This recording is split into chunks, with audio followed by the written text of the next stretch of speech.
గౌరవనీయులు నారాయణ గారు ఈరోజు సిఆర్డిఏ బిల్డింగ్ నిర్మాణం చేసుకొని ఈ సందర్భంగా ఈ కార్యక్రమానికి ఇచ్చేసినటువంటి వేదిక పైన ఉండే పెద్దలందరికీ ఒక పక్కన స్థానిక పార్లమెంట్ సభ్యులు కేంద్ర మంత్రి పెమ్మసాని చంద్రశేఖర్ గారు, స్థానిక శాసనసభ్యులు గౌరవనీయులు శ్రవణ్ కుమార్ గారు, ఇంకో పక్కన గౌరవనీయులు నరేంద్ర గారు, శ్రీనివాసరావు గారు, పట్టాభి గారు,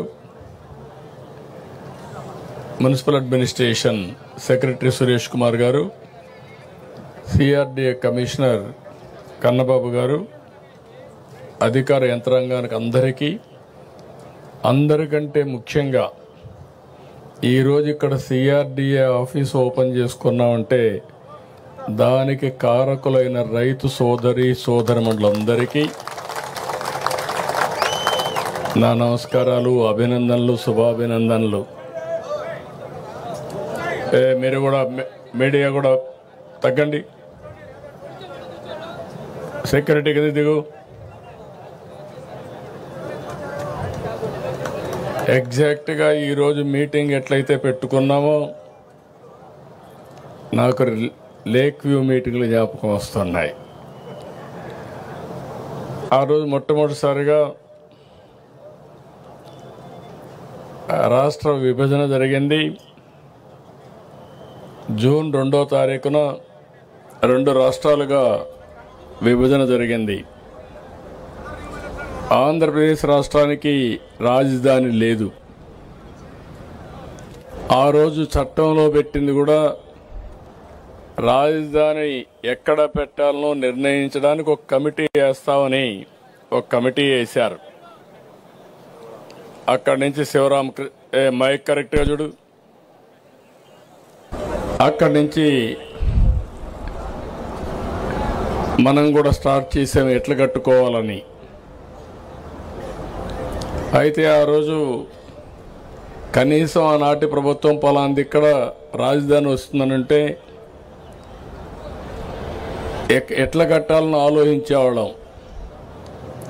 రాజధాని ఎక్కడ వస్తుందో చెప్పకుండా ఒక కమిటీ వేసి, రెండోది దానికి కావాల్సిన జాగా కూడా లేదు మనకు, మీరు గుర్తుపెట్టుకోవాలి.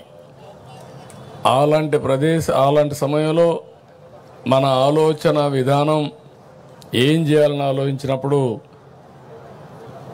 ఎవరిని అడిగినా కూడా చాలా సింపుల్గా 25 పార్లమెంట్లు ఉన్నాయి.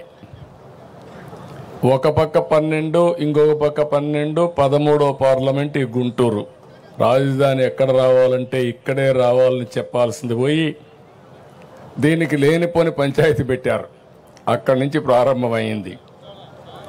ఆ సమయంలో నాకైతే అసెంబ్లీలో కూడా ఎక్కడ రాజధాని పెట్టాలంటే లేనిపోని సమస్యలు క్రియేట్ చేసి ఎవరెవరు మా ఊరికే కావాలనే పరిస్థితికి వచ్చారు. నేను ఒకటే ఆలోచించాను, ప్రతి ఒక్క ఊరికి ఇచ్చేది కాదు, ఇది రాష్ట్ర భవిష్యత్తుకు ఉపయోగపడే రాజధానిగా ఉండాలి. అందుకే నా నిర్ణయం ఆ రోజు దీనికి సరైన ప్లేస్ వచ్చి విజయవాడ గుంటూరు మధ్యలో అని చెప్పి నిర్ణయం చేశాం మొట్టమొదటిసారిగా. అక్కడి నుంచి అందరూ కూడా ఏదో ఒక రాజధాని కట్టు, 100 ఎకరాల్లో కట్టు, 50 ఎకరాల్లో కట్టు అని చాలామంది చెప్పారు. అప్పటికే నేను ఒక ప్రూఫ్ ఆఫ్ కాన్సెప్ట్ తయారు చేశాను, మీ అందరూ గుర్తుపెట్టుకోవాలి. హైదరాబాద్ నగరంలో ఇట్లనే నన్ను చాలామంది ఎగతాళి చేశారు. నేను హైటెక్ సిటీ కట్టినప్పుడు నా విజన్ చెప్తే ఇది సాధ్యమా అని చాలామంది అవహేళన చేశారు. అది దృష్టిలో పెట్టుకొని నేను ఒకటే చెప్పాను, మళ్ళా జీవితంలో ఎలాంటి అవకాశం రాదు తెలుగు వారికి. ప్రపంచంలో ఒక మంచి రాజధాని, అది కూడా ప్రపంచంలోనే ది బెస్ట్ రాజధాని అక్కడ కట్టింది బ్రౌన్ ఫీల్డ్ రాజధాని, ఇక్కడ గ్రీన్ ఫీల్డ్ రాజధాని కట్టాలంటే దేనికైనా ల్యాండ్ కావాలి, మీరు గుర్తుపెట్టుకోవాలి. ఆకాశంలో రాజధాని కట్టలేము. హైదరాబాద్లో అవకాశం ఏంటంటే రాజధాని కట్టే సమయంలో గవర్నమెంట్ ల్యాండ్స్ చాలా ఉండేటివి. మొత్తం సైబరాబాద్ ఏరియా అంతా కూడా. దానికి కారణం నిజాం పరిపాలనలో అక్కడంతా కూడా డెవలప్ కాల. గుర్రాలన్నీ కూడా అక్కడ గ్రేజింగ్ పెట్టేవారు, మొల్చేది. అలాంటి ప్రదేశం చాలా గవర్నమెంట్ ల్యాండ్స్ అని కొంతమంది హైదరాబాద్ నుంచి పాకిస్తాన్కి వెళ్ళిపోయి ఆ ల్యాండ్స్ కూడా వదిలిపెట్టిపోయారు. అవన్నీ తీసుకొని నేను బ్రిక్ బై బ్రిక్ డెవలప్ చేశా. ఆ అనుభవం నాకుంది. అయితే ఇక్కడ ఏం చేయాలో నాకు అర్థం కాకపోతే నాకు దారి చూపించింది ఇక్కడుండే రైతాంగం అని చెప్పి మరొకసారి మీ అందరికీ విజ్ఞప్తి చేస్తున్నా. మీలో ఎందుకంటే భూమి అనేది ఒక సెంటిమెంట్. నేను ఎక్కడ ఏ ప్రాజెక్ట్ని కట్టినా మీరు ఒక్కసారి చూస్తే ఎక్కడ కూడా ఫెయిల్ కాలా. హైదరాబాద్లో ఎయిర్పోర్ట్ కట్టాం, 5,000 ఎకరాలు. నేను డే 1 ఒకే మాట చెప్పాను. నేను చెప్పింది మీరు ఎయిర్పోర్ట్కి భూమి ఇవ్వండి, ఇక్కడ ఎయిర్పోర్ట్ కడతాం, లిబరల్గా కాంపన్సేషన్ ఇస్తాం, అది పక్కన మీరు కొనుక్కోండి, దీనికంటే 10 ఇంతలు రేటు పెరుగుతుందని చెప్పి చాలా స్పష్టంగా చెప్పాను. వాళ్ళు ఆ పని చేశారు. ఎంతమంది రెచ్చగొట్టినా వినకుండా చేస్తే అక్కడ ఎయిర్పోర్ట్కి ల్యాండ్ ఇచ్చి పక్కన ల్యాండ్ కొనుక్కున్న వాళ్ళందరూ కోటీశ్వరులు అయ్యారంటే అది ఆ రోజు నేను చూపించిన విజన్ అని చెప్పి కూడా నేను మీకు తెలియజేస్తున్నా. ఆ నమ్మకంతో మీరు ముందుకొచ్చి దగ్గర ల్యాండ్ పూలింగ్ కాన్సెప్ట్ ఇది ప్రపంచంలోనే నూతనమైంది. ఎక్కడ ఏ దేశంలో కూడా సక్సెస్ కాలా. అలాంటి నూతనమైన విధానానికి ఆ రోజు నారాయణ గారు, శ్రావణ్ కుమార్ గారు, పుల్లారావు గారు కూడా ఉన్నారు. ఆ రోజు మంత్రి పుల్లారావు, స్థానిక శాసనసభ్యుడు మన శ్రావణ్ కుమార్ గారు, నారాయణ గారు మంత్రి. మీ అందరితో నెగోషియేషన్లు చేశారు, మీరందరూ ముందుకు వచ్చారు. ఫస్ట్ టైం చరిత్రలో ప్రపంచంలోనే ల్యాండ్ పూలింగ్ కింద అందరూ కూడా ల్యాండ్ ఇచ్చిన ఏకైక చరిత్ర అమరావతి రాజధాని. అది నా జీవితంలో ఎప్పుడూ మర్చిపోలేను. అలాంటి దీనికి దోహదం చేశారు. తర్వాత జరిగిన 5 ఏళ్ళు. అయితే ఆ రోజు మనం గుర్తుపెట్టుకోవాల్సింది, ముందు రాజధాని ఎక్కడ పెట్టాలని నిర్ణయం జరిగింది. ఆ తర్వాత మీరు ల్యాండ్ ఇవ్వడానికి కొంత సమయం ఏ విధంగా రావాలి పాలసీ అన్ని కూడా నిర్ణయించాం. ల్యాండ్ పూలింగ్ చేశాం. అప్పటికే లేట్ అవుతుందంటే సెక్రటరియట్ కట్టాం, అసెంబ్లీ కట్టాం. నేను ఆ రోజు చెప్పింది మాస్టర్ ప్లాన్ ప్రకారం మనం సెక్రటరియట్, అసెంబ్లీ ఇవన్నీ వచ్చే లోపల మనకు ట్రాన్సిట్ అంటే ఈరోజు ఉండడానికి మంచి బిల్డింగులు కావాలంటే అవి కావాలని అపోజిషన్ పార్టీ ఇవన్నీ కూడా రేకు షెడ్లు వేస్తున్నారు, లేకుంటే ఇంకోటి చేశారని చెప్పి అపహాస్యం చేసే పరిస్థితికి వచ్చారు. కానీ ఈరోజు నేను చెప్తున్నా, I'm very happy. First building CRDA building మొదలైంది. ఇది ప్రారంభం మాత్రం. రేపు రాబోయే రోజుల్లో గవర్నమెంట్ బిల్డింగ్స్ కానీ ప్రైవేట్ బిల్డింగ్స్ కానీ అన్నీ వస్తాయి. ఇది ఇంకొక విషయం కూడా మిమ్మల్ని అందరినీ కోరుతున్నాం. మీరు పడిన కష్టాలు 5 ఏళ్ళు నేను చూశాను. ఆడబిడ్డల పడిన అవమానం నేను చూశాను. రోడ్డెక్కి పోరాడారు. ఆ రోజు ఒకటి కాదు అనేక ఉద్యమాలు చేశారు. మీరు చేసిన ఉద్యమానికి అండగా ఉండడానికి నేను కూడా జోలి పట్టి డబ్బులు వసూలు చేసి ఆ డబ్బులన్నీ అజిటేషన్కి ఇచ్చా. శివారెడ్డి, తిరుపతిరావు వీళ్ళంతా చేస్తూ ఉంటే, కొండేవాళ్ళందరూ చేస్తూ ఉంటే మీ ఉద్యమానికి సహకరించాలనే ఉద్దేశంతో చేశాం. ఆ ఉద్యమ ఫలితం ఈరోజు మనందరం ఇక్కడ కూర్చోగలిగాం. ఇప్పుడు నేను మిమ్మల్ని కోరేది, పడిన కష్టాలు మర్చిపోతే భవిష్యత్తులో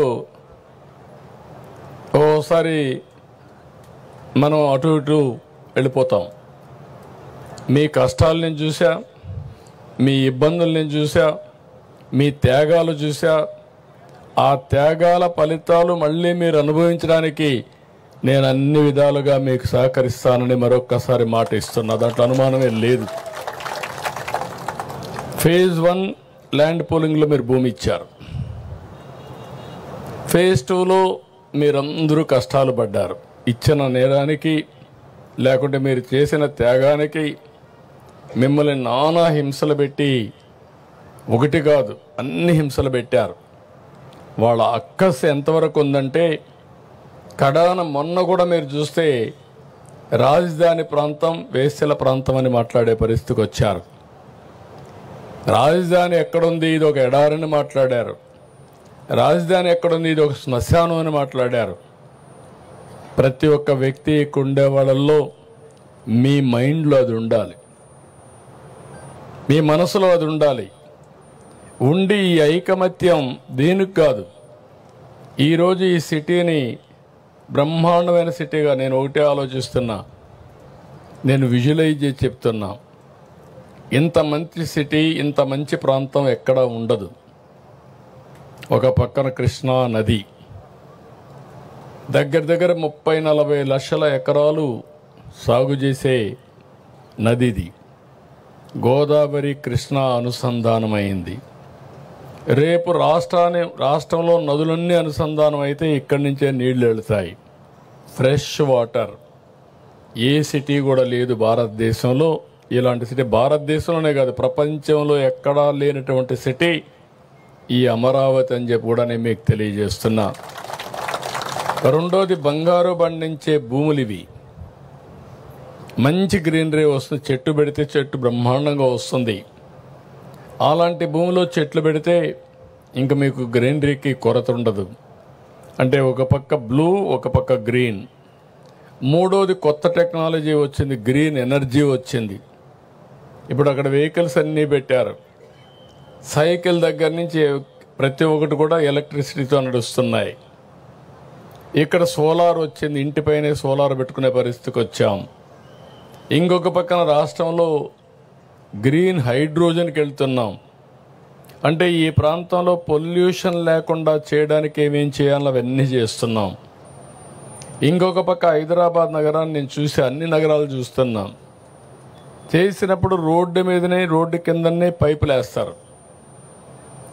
ఓసారి అది పగిలితే రోడ్డు అంతా కూడా మురికి నీరు బారుతూ ఉంటుంది. అది హైదరాబాద్లో చూసా, బాంబేలో చూసా, బెంగళూరులో చూసా, ఎవ్రీవేర్ చూసా. ఈ అనుభవాలు చూసిన తర్వాత ఫస్ట్ టైం యూటిలిటీస్ అన్నిటికీ సర్వీస్ డక్ట్లు పెట్టేసి, ఏది కూడా పైపులు రిపేర్ చేసే పని లేకుండా ఫ్లడ్ వాటర్ మొదలుకొని, వరద నీరు మొదలుకొని, మురుగునీరు మొదలుకొని, కేబుల్స్ మొదలుకొని, కరెంట్ మొదలుకొని, కడాన డిస్ట్రిక్ట్ కూలింగ్ అని పెట్టి ఏసీ కూడా ఇంటి దగ్గరికి తీసుకొచ్చి ఇచ్చే విధంగా, ఆఫీస్ దగ్గర తీసుకొచ్చే విధంగా ఏర్పాటు చేసే పరిస్థితికి వచ్చాం. ఇది ఎక్కడ ఏ సిటీకి లేదు. అందుకే నేను చెప్పా ఇది ఒక గ్రీన్ సిటీ అని. కొంతమంది ఇప్పుడు కూడా మాట్లాడుతున్నారు, ఇక్కడ రైతాంగం త్యాగం చేశారు. మీరు త్యాగం చేసిన తర్వాత ల్యాండ్ పూలింగ్లో ఎప్పుడు కూడా కొన్ని వేల కోట్ల రూపాయలు ల్యాండ్కే ఖర్చు అయ్యే సందర్భంలో మీరు ఇచ్చింది మీరు డెవలప్ చేయండి, ఆ అభివృద్ధి వల్ల దీనివల్ల ల్యాండ్ విలువ పెరుగుతుంది, పెరిగిన దాంట్లో మాకు కూడా కొంత ఇవ్వండి. అదే మరిగా మీరు ఆ ల్యాండ్ అమ్మి ఇక్కడ రాజధాని కట్టడానికి నిధుల సేకరణకు కూడా మీరు సహకరించే పరిస్థితి వచ్చారు. అందుకే ఈ ప్రాజెక్టు సెల్ఫ్ మానిటైజేషన్. అంటే ₹1 కూడా గవర్నమెంట్ డబ్బులు ఖర్చు పెట్టడం లేదు. నేను విమర్శించే వాళ్ళకందరికీ ఒకే మాట చెప్తున్నా, మీరు ఎప్పుడూ విమర్శే మీరు చేసేది. హైదరాబాద్లో నేను ₹1 గవర్నమెంట్ డబ్బులు ఖర్చు పెట్టలేదు. నా తెలివితేటలతో ఆ రోజు బిల్డింగ్ బై బిల్డింగ్ కట్టా. ఆటోమేటిక్గా ట్యాక్సులు పెరిగాయి. ఈరోజు హైదరాబాద్ నగరం వల్ల తెలంగాణ రాష్ట్రానికి 70% వనరులు హైదరాబాద్ నుంచి వస్తున్నాయంటే అది ఆ రోజు నేను వేసిన ఫౌండేషన్ అని చెప్పి మీకు తెలియజేస్తున్నా. అక్కడ ల్యాండ్ ఇచ్చాను, ఇక్కడ ల్యాండ్ పూలింగ్లో ల్యాండ్ మీరు ఇచ్చారు. ఆ ల్యాండ్లో కొంత ల్యాండ్ రిజర్వ్ చేసి ఆ ల్యాండ్ కూడా అమ్మి ఇప్పుడు నిన్న చూస్తే హైదరాబాద్లో నాకు ఎంత ఇది రాయదుర్గ్లో ఎకరా 177 కోట్లు. నేను హైటెక్ సిటీ స్టార్ట్ చేసినప్పుడు హైటెక్ సిటీ ఎదురుగా ఎకరా 1,00,000 రూపాయలు. ఈరోజు 177 కోట్లు అంటే ఎన్ని రెట్లో మీరు ఒకసారి ఆలోచించుకోండి. అంటే ఈరోజు మీరు గుర్తుపెట్టుకోవాల్సింది, ఈరోజు సిటీ ఇక్కడికి ఆగిపోతే ఒక చిన్న సిటీగా తయారవుతుంది. హైదరాబాద్ ప్రారంభించింది సైబరాబాద్లో. ఎయిర్పోర్ట్ ఎక్కడ కట్టాం? శంషాబాద్లో. ఇంకొక పక్కన గచ్చిబౌల్లో మీకు స్పోర్ట్స్ సిటీ కట్టాం. జినాం వ్యాలీ ఎక్కడ కట్టామంటే ఇంకొక సైడ్ కట్టాం. రామోజీ ఫిల్మ్ సిటీ ఇంకొక సైడ్ వచ్చింది. సింగపూర్ టౌన్షిప్ ఉప్పల్లో వచ్చింది. స్టేడియం ఉప్పల్లో కట్టాం. దాంతో ఏమైందంటే 9 మున్సిపాలిటీలు కలిపి ఔటర్ రింగ్ రోడ్ వేసి 163 కిలోమీటర్ల రోడ్ వేసి హైదరాబాద్కి ఒక వడ్డాణం, ఒక నెక్లెస్ తయారు చేసాం. ఆ రోడ్ని మీరు చూస్తే ఎవరు ఇప్పుడు చేయలే, రిప్లికేట్ కూడా చేయలే. ఇప్పుడు డెవలప్మెంట్ అంతా చుట్టూరు జరుగుతూ ఉంది. కోర్ ఏరియాకు ఎక్కడ లేని డిమాండ్ పెరిగిపోయింది. కోర్ ఏరియా ఏది? సైబరాబాద్. సైబరాబాద్ అంతా కూడా బ్రహ్మాండంగా రేటు పెరిగింది. అక్కడి నుంచి చుట్టుపక్కలంతా పెరిగే పరిస్థితికి వచ్చింది. ఒకప్పుడు హైదరాబాద్లో అబిడ్స్ సెంటర్ ఎన్టీ రామారావు గారు ఉన్నప్పుడు ఎవరు వచ్చినా అబిడ్స్లో ఉండేవాళ్ళు. అందుకే ఆయన కట్టిన థియేటర్ కూడా 35 mm 70 mm ఎన్టీఆర్ ఎస్టేట్ అబిడ్స్లో కట్టాడు. తర్వాత జూబ్లీ హిల్స్, బంజారా హిల్స్ వచ్చింది. తర్వాత జూబ్లీ హిల్స్ వచ్చింది. తర్వాత సైబరాబాద్ వచ్చింది. సైబరాబాద్ వచ్చిన తర్వాత అబిడ్స్ని మర్చిపోయారు. ఇప్పుడు హైదరాబాద్ ఏదో పాత నగరం అయిపోయింది. అంటే ఈరోజు రాబోయే రోజుల్లో విజయవాడ, గుంటూరున్న, తెనాలున్న ఫ్యూచర్ సిటీ అమరావతి. ఇది seat of power, seat of governance. ఇది గవర్నెన్స్ ఇక్కడి నుంచి రన్ అవుతుంది. ఇది అయిన తర్వాత మొత్తం పెరగకపోతే మనం కూడా ఇది ఒక మున్సిపాలిటీ మారిగా ఉంటుంది. మీరు అందరూ గుర్తుపెట్టుకోవాలి. దీనికి విలువ పెరగాలంటే కంటిన్యూగా సపోర్టింగ్ ఇన్ఫ్రాస్ట్రక్చర్ రావాలి. హైదరాబాద్లో ఇన్నర్ రింగ్ రోడ్ వచ్చింది, అవుటర్ రింగ్ రోడ్ వచ్చింది. సిటీ నుంచి కొన్ని రోడ్లన్నీ కనెక్టివిటీ వచ్చాయి. అక్కడ సరిగా చేయలేకపోయాం, బిల్డింగ్లన్నీ కట్ చేయలేం. కాబట్టి ఇక్కడ బిల్డింగ్లు కట్ చేయాల్సిన అవసరం లేదు. ప్లెయిన్ ల్యాండ్ ఉంది. సింగపూర్ ఇచ్చిన ప్లానింగ్ మీరు చూస్తే one of the best plan.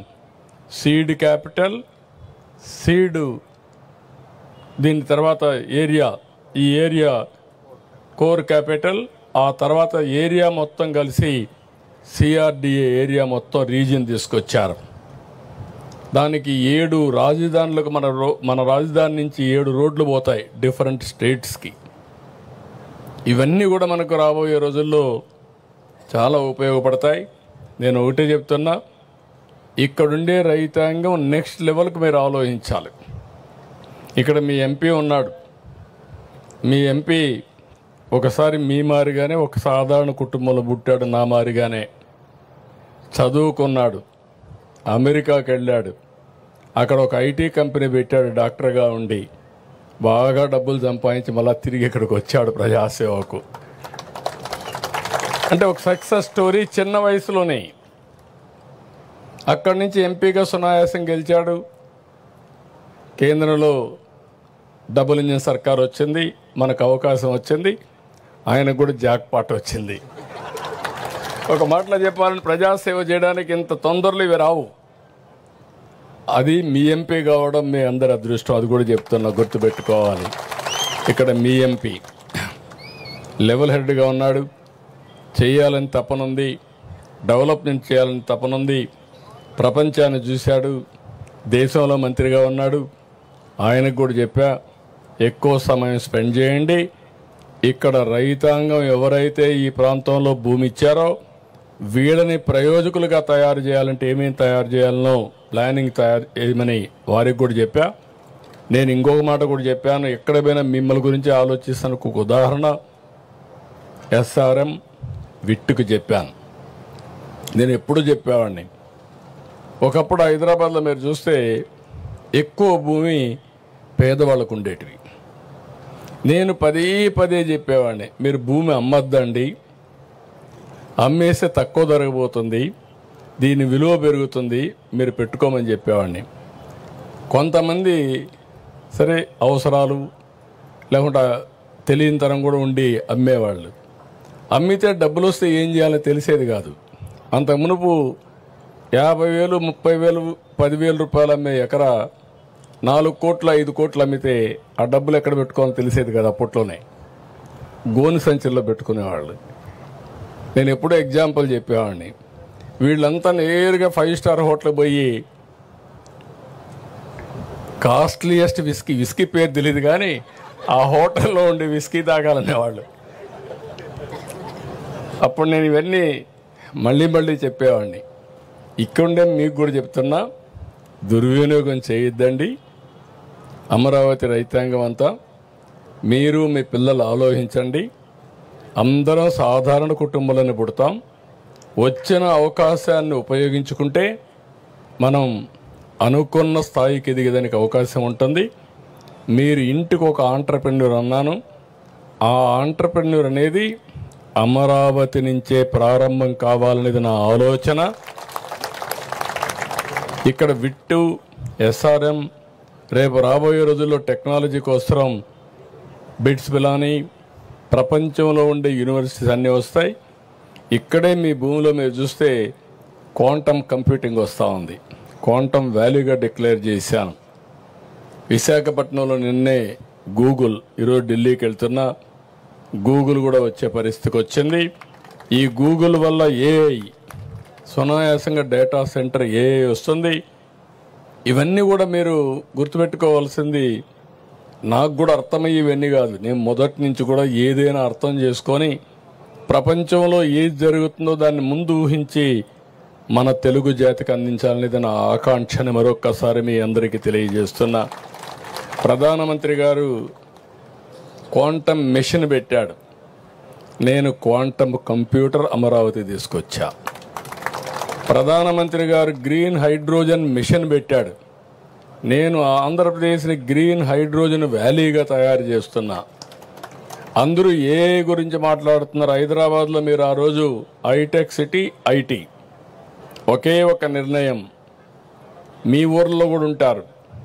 ప్రపంచంలో ఏ దేశానికి పోయినా హైయెస్ట్ పర్ క్యాపిటల్ ఇన్కమ్ ఎవరిదంటే తెలుగువారిది. అది తెలుగువారి యొక్క ప్రతిభని మరొకసారి మీ అందరికీ విజ్ఞప్తి చేస్తున్నా. ఇప్పుడు అయిపోయింది, డేటా సెంటర్ లేకపోతే క్వాంటమ్ కంప్యూటర్, ఇంకొక పక్కన ఎక్కడికక్కడ ఆర్టిఫిషియల్ ఇంటెలిజెన్స్ వల్ల నిర్ణయాలు చేయడం చాలా ఈజీ అవుతుంది, చాలా అక్యురసీ వస్తుంది.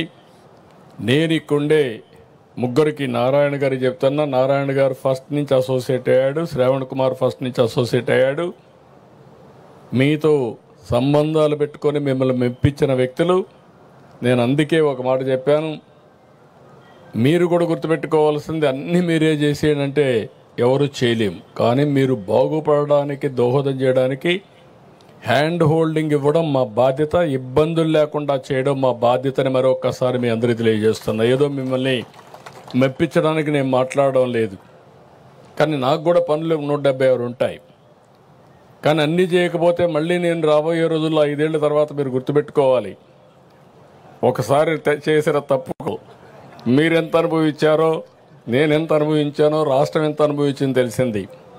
రాబోయే రోజుల్లో ఓటమి అనే మాట లేకుండా శాశ్వతంగా NDA ఉండాలి.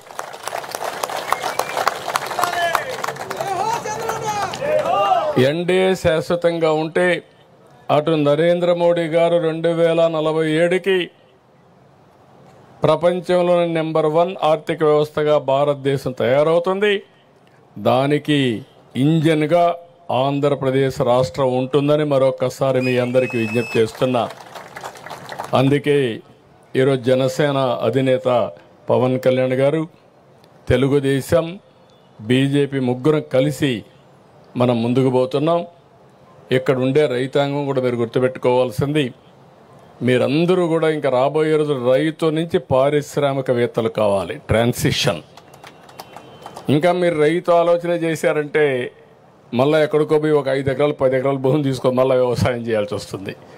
కాదు, ఈ ప్లేస్ మారింది, ప్రొఫైల్ మారింది.